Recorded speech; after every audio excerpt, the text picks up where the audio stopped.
Assalamualaikum warahmatullahi wabarakatuh. Alhamdulillah, kita akan surah Ghafir. Ghafir maknanya Allah yang Maha Pengampun. Ini menunjukkan dalam surah ini disebutkan surah Ghafir adalah dalam nama Tuhan Asmaul Husna, 99 nama itu antaranya Allah yang bersifat Al-Ghafir. Nama Allah yang Ghafir dan bersifat Al-Ghafir. Ghafir Maha Pengampun dan Allah bersifat Maha Pengampun kepada hamba. Mana Allah sedia menerima, dalam surah ini menceritakan Allah sedia menerima pengampunan dosa yang dilakukan oleh hambanya. Tapi syaratnya hambanya itu sedia untuk bertaubat, melainkan dosa yang dikatakan dosa syirik. Dosa yang dilakukan pada manusia di dunia ini ada kenali dosa besar, ada dosa kecil. Dosa besar itu termasuklah mengumpat, itu dosa besar. Buat fitnah, banyaklah lagi perkara yang berdosa, harap, judi, zina dan sebagainya. Jadi dosa yang ada pada manusia ini hendaklah manusia bertobat. Sama ada dosa besar ataupun dosa kecil. Dosa kecil katanya boleh dihapus melalui istighfar dan juga mengambil air semaya dan gugur oleh anggota ambil air semaya.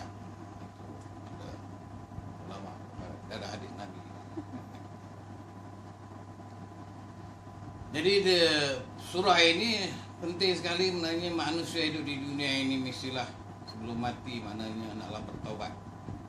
Allah Subhanahu wa taala di atas segala dosa dan Allah sedia menerima taubat. Dalam bab taubat itu adalah cara bab pekah. Taubat dan dalam sebut dalam Quran dia kata taubatan nasuha. Taubat yang betul-betul taubat. Di antara syarat taubat dalam bab pekah itu menyesal di atas perbuatan yang dilakukan dan dia tinggal, dia tidak mau lakukan lagi dan buat dia benci. Itulah di antara sebut ulama mengenai syarat menerima taubat. Dan itulah juga terdapat hadis Nabi yang menerangkan taubat ini betul-betul manusia itu taubat kepada Allah Subhanahu wa taala. Dia untuk meninggalkan atas segala perkara yang berdosa yang dilakukan di dunia. Mana sebelum manusia ataupun nyawa sampai ke halqum, Allah Taala sedia menerima taubat hamba. Itulah bab taubatnya dalam surah ini sebenarnya tidaklah kita bab taubat. Kita melalui soal keimanan, ketakwaan. Itu biasalah surah-surah lain pun selalu berkait. Manusia itu mestilah menjadi seorang yang beriman, bertakwa kepada Allah Subhanahu wa taala. Iman itu adalah soal urusan mengenai hati, ke hati. Kepercayaan, keyakinan, keragama. Masalah percaya kepada Allah dan juga perkara iman, maknanya soal keimanan. Takwa ini tentang amalan dan tindakan manusia yang dapat dilihat tentang amalan. Iman seorang itu memang tak nampak. Mana kau tahu kata aku tak ada iman, tak ada iman. Iman itu memang tak nampak ke hati. Tetapi yang nampak itu sifat takwa, amalan dan tindakan secara zahir. Itu dapat dilihat. Orang yang rajin semayang, lepas semayang ada sunat, dan lepas sunat itu maknanya orang yang habis.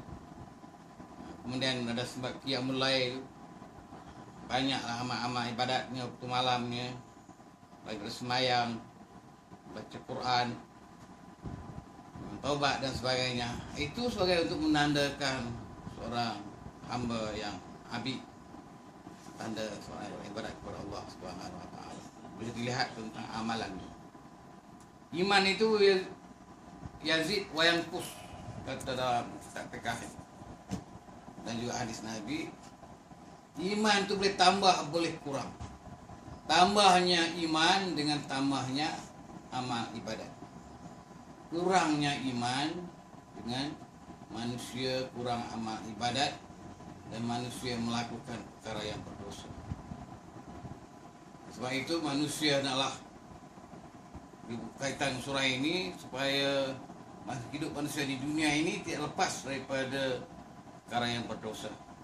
Sebab itu manusia tanggungjawabnya adalah di antaranya untuk bertobat dosa yang ada pada diri. Wabillahi taufiq wal hidayah. Assalamualaikum warahmatullahi wabarakatuh.